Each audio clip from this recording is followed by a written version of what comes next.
오늘은 3월 18일 수요일입니다. 오늘은 우리 청년부 총무 김수민 형제가 이 자리에 나왔습니다. 김수민 형제, 우리 청년들한테 인사하시죠. 네, 안녕하세요. 총무 김수민입니다. 코로나 바이러스로 인해서 이렇게 영상 컨텐츠를 제작하게 되었는데 각자 계신 자리에서 좋은 묵상 시간 됐으면 좋겠습니다. 예, 오늘 직장 휴무일인데 이 귀한 휴무일 시간에 나와주셔서 감사합니다. 그만큼 우리 청년들 보고 싶어서 이 자리에 나오신 거죠? 네. 그래요. 오늘 말씀은 사무엘상 29장 4절입니다. 제목은 다윗의 참전을 거부한 블레셋 방백들. 어제 우리가 이 사울을 죽이지 않는 다윗에 대해서 살펴보았습니다. 그 이후에도 한 번 더 다윗이 사울을 죽일 수 있는 그런 상황이 있었는데 죽이지 않습니다.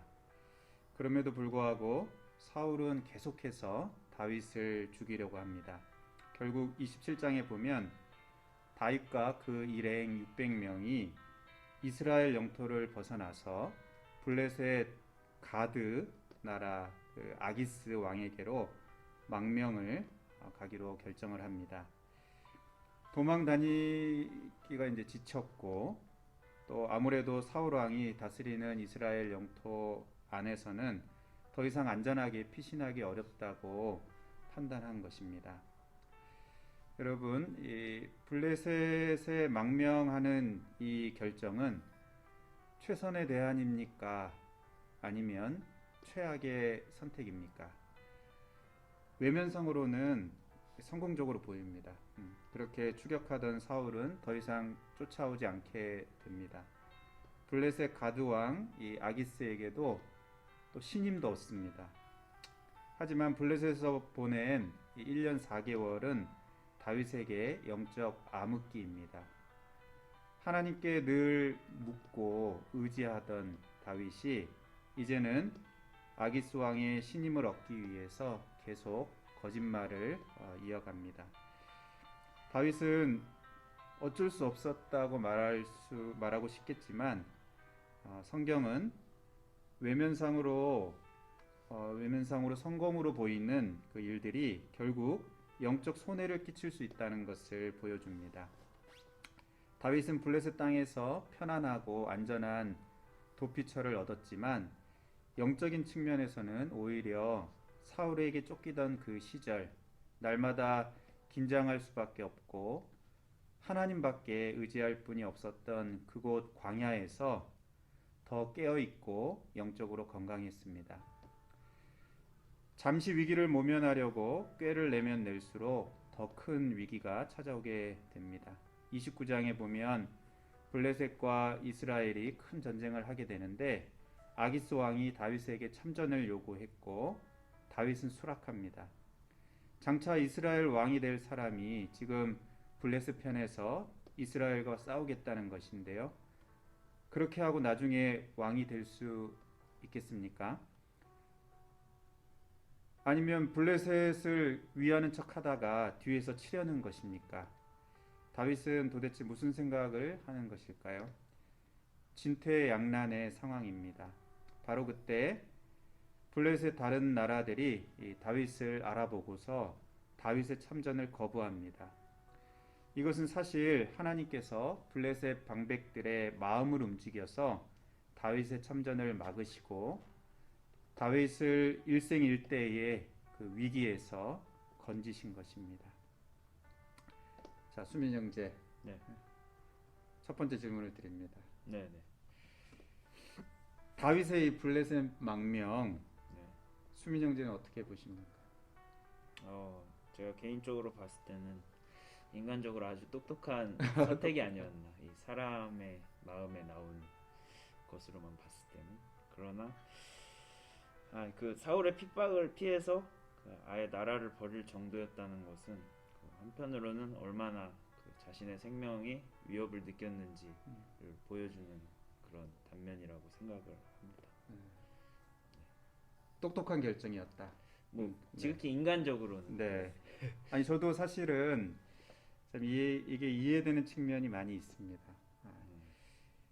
우리 수민 형제는 아직 지금 이제 싱글이니까 그런데 이게 나 혼자 고생하는 것은 사실 얼마든지 그 감당할 수가 있어요.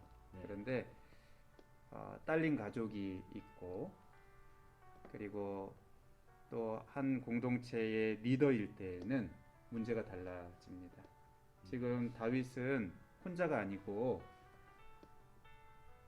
600명이 있습니다. 가족들도 있고 또 600명이 다윗만 바라보고 있으니까요. 네. 아, 그러니까 계속 쫓기는 이 상황 그리고 또 무리가 많이 있으니까 더 이상 숨을 데도 없는 이런 상황들이 참 어쩔 수 없는 그런 결정을 하게 되지 않았나 하는 그런 이해되는 측면도 있습니다. 그런데 이제 수민 형제 결과적으로 네. 네. 이 블레셋 망명이 최선의 선택이 아니라 네. 최악의 네. 선택이 되었습니다. 인생의 중요한 결정과 선택을 해야 하는 우리 청년으로서 네. 여기서 무엇을 깨닫습니까? 제가 앞서 대답은 뭐 똑똑하다 이렇게 했지만 솔직히 말씀드리면은 성경적으로 봤을 때는 당연히 느끼는 바가 기도로 하나님께 먼저 여쭤보고 어떤 일을 함에 있어서 그 다음에 이제 하나님께서 주시는 그 말씀을 통해서 결정하는 것이 맞다는 것을 느꼈고 근데 그렇게 항상 매 순간마다 기도를 하고 응한다는 건 사실 그리스도인으로서도 쉽지만은 않은 일이라고 생각을 했습니다. 저는 말씀을 읽으면서. 그래요. 수민 형제도 참 선택이 많죠. 지금 네. 결정해야 될 것들도 많고 네. 정말 중요한 결정들이 이 20대, 30대 청년의 때에 많이 있게 되는데 저는 우리 청년들이 참 하나님을 끝까지 신뢰하면 좋겠다 그런 마음이 있습니다. 네. 그러니까 하나님이 가장 지혜로우시고 가장 나를 잘 아시고 가장 나를 사랑하시고 그리고 절대로 나를 포기하지 않으시는 이것을 끝까지 잊지 않으면 좋겠습니다. 그래서 인생의 중요한 순간들마다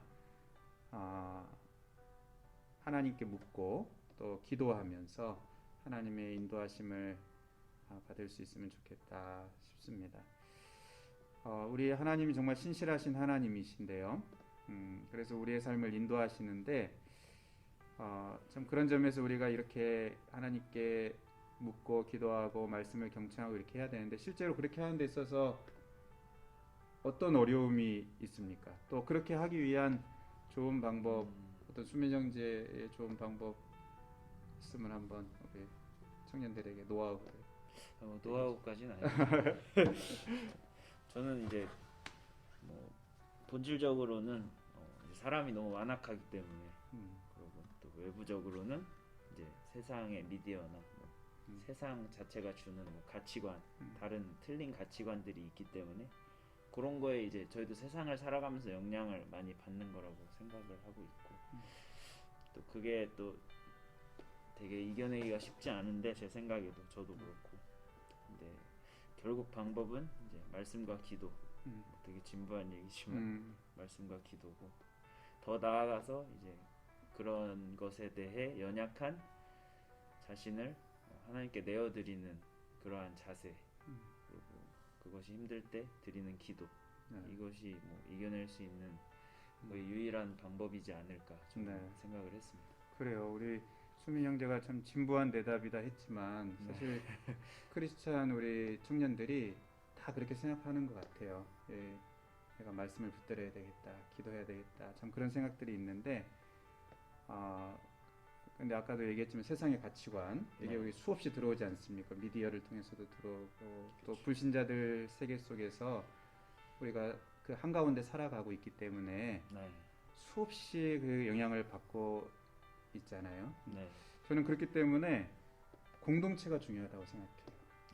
우리에게 그런 마음이 있지만 하나님을 찾고 의지하고 싶은 마음이 있지만 좀 연약하고 그냥 이렇게 휩쓸려 가기 쉽기 때문에 이 함께 하나님을 바라보고 또 함께 하나님을 예배하고 또 서로 함께 기도 제목을 내고 함께 기도하는 이 공동체, 또 좋은 신앙의 선배들의 어떤 이런 조언들, 이런 이것이 굉장히 유익하다 이렇게 생각이 듭니다. 그래서 참 공동체가 귀하다 하는 그 생각을 합니다.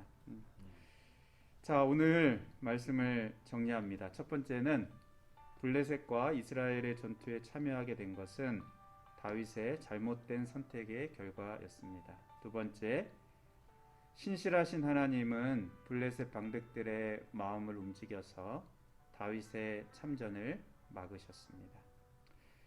오늘 한마디 기도로 마치기 전에 수민 형제 마무리 인사하시죠.